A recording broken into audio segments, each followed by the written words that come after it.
General గా ఇచ్చే rug దుప్పటి లాంటివి ఇచ్చారు. కానీ కొద్దిసేపు నేల మీద పడుకున్నారు అల్లు అర్జున్. తెల్లవారుజామున 2 గంటల తర్వాత కాసేపు నిద్రపోయినట్టుగా అక్కడున్న వారు చెప్తున్నారు. ఉదయం 5:45 బన్నీకి మెలకువ వచ్చిందని చెప్తున్నారు. ఎస్, మనం లైవ్ లో కూడా మనం విజువల్స్ చూడొచ్చు. మళ్ళీ వంశీ అండ్ దిల్ రాజు వారందరూ అక్కడికి చేరుకున్నారు.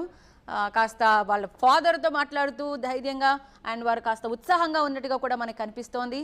ఇక జైలు అధికారులతో తప్ప నైట్ అంతా బన్నీ ఎవరితోని మాట్లాడలేదు అని తెలుస్తోంది. వీఐపీ సెల్లో విడిగా ఉంచారు అల్లు అర్జున్ని. తనని ఎప్పుడు విడుదల చేస్తారని అల్లు అర్జున్ వాళ్ళని అడిగినట్టుగా తెలుస్తోంది. రాత్రి అల్లు అర్జున్కి భోజనం ఇచ్చారు, కానీ ముందుగా తినేందుకు ఇష్టపడలేదు. ఆ తర్వాత మాత్రం కాస్త పప్పన్నం తిన్నట్టుగా, మంచినీళ్ళు కూడా తాగినట్టుగా వారు ఇక్కడున్న అధికారులు చెప్తున్నారు. ఉదయాన్నే ఫార్మాలిటీస్ అన్ని కూడా పూర్తయిన తర్వాత 6:39 అల్లు అర్జున్ విడుదల చేశారు. సాధారణ ఖైదీలాగే అల్లు అర్జున్ ట్వీట్ చేశారు జైలు అధికారులు.